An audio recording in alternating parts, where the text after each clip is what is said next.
মই অসমৰ মহিলাসকলৰ বাবে এটা খবৰ দিব বিচাৰিছোঁ। নিৰ্বাচনৰ সময়ছোৱাত অৰুণোদয় আঁচনি প্ৰদান কৰা সদায় এটা বিতৰ্কিত বিষয় হৈ থাকে।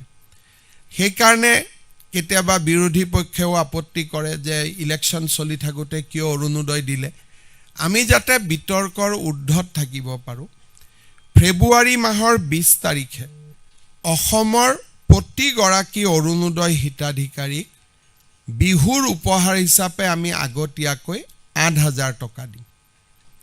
তাৰমানে প্ৰতিগৰাকী আই মাতৃ যিসকলে অৰুণোদয় আঁচনি পাই আছে, দে উইল গেট, জানুৱাৰীত আমি তেওঁলোকক নিদিওঁ একো, ফেব্ৰুৱাৰী মাহত একেলগে ফেব্ৰুৱাৰী মাহৰ 20 তাৰিখে একেলগে আগতীয়াকৈ বহাগ বিহুৰ উপহাৰ হিচাপে তেওঁলোকক আমি 8,000 টকা তেওঁলোকৰ বেংক একাউণ্টলৈকে হস্তান্তৰ কৰিম।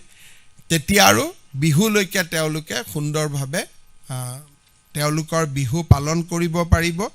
মই আপোনালোকৰ জৰিয়তে অসমৰ আই মাতৃসকললৈকে এই সুন্দৰ উপহাৰটো ঘোষণা কৰিব খুজিছোঁ।